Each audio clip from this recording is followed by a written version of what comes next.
Okay, so let's look at the next question here. We're in the student summary tab.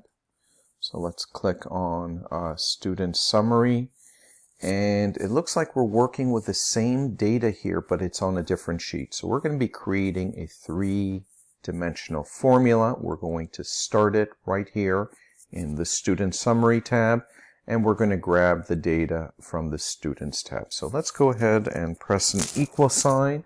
And what do we need in this first cell? We need the average of the numeracy. So average is average. That's the function that we need. And then we'll click on students. And we need the average of the numeracy, which is in this column right here. So I'm going to sweep down. And I'm going to grab all of that, and we'll close off the bracket and press enter. Okay, so the average of the numeracy, 56%. Let's do the same thing with the literacy. Again, the average function. And then we'll come across, and we will add up the average of the literacy. Oops, let me do that again.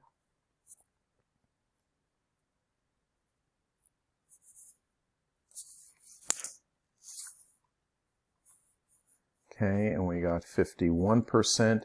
And then we'll also do that for the average of the science. And if we did it correct, we'll see a green OK over there.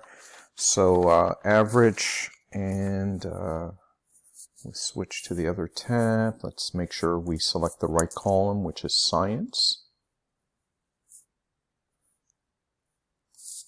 Close off the bracket and press enter, and we got our OK. Now, there's something that it is easy to miss here because we're working across two different tabs here. And look at this. We have a formula in numeracy. And then we go to literacy by shifting to the right, and then finally science by shifting to the right again. So the order is numeracy, literacy, science. Now, take a look over here. We have the same order, numeracy, literacy, science.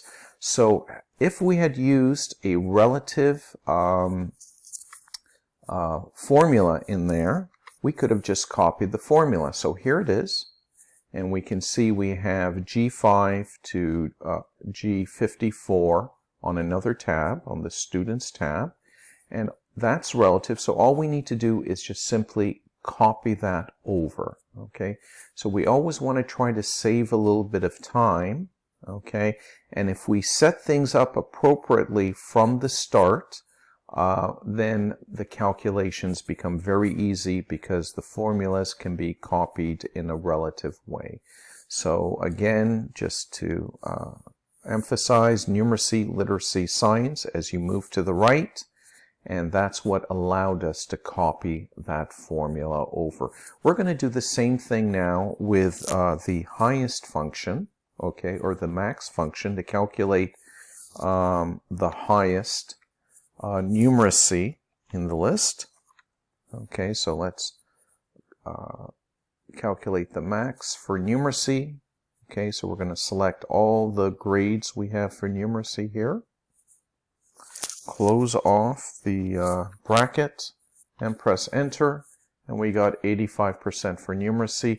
And again, because the data was set up the right way, okay, we have the columns right beside each other in the same row, numeracy, literacy, science.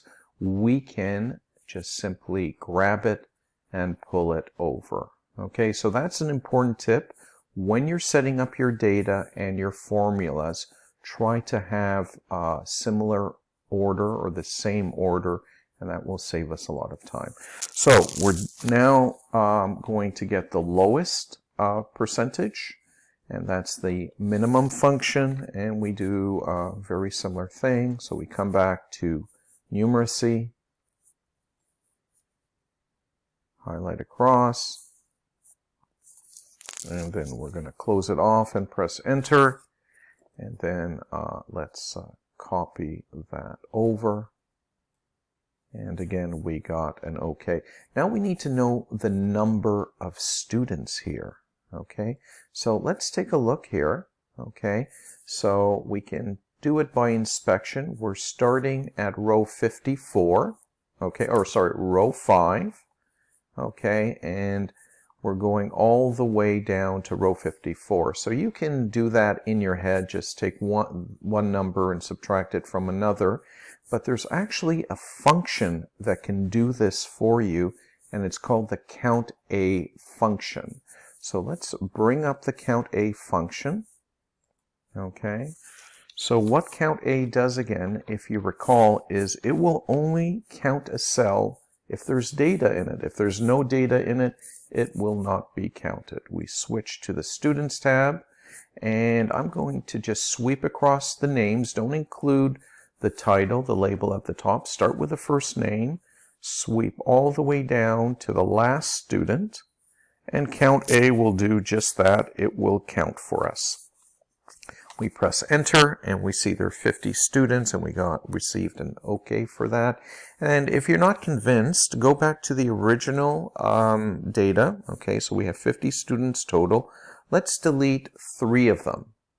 Okay, so now we only have 47 cells with data.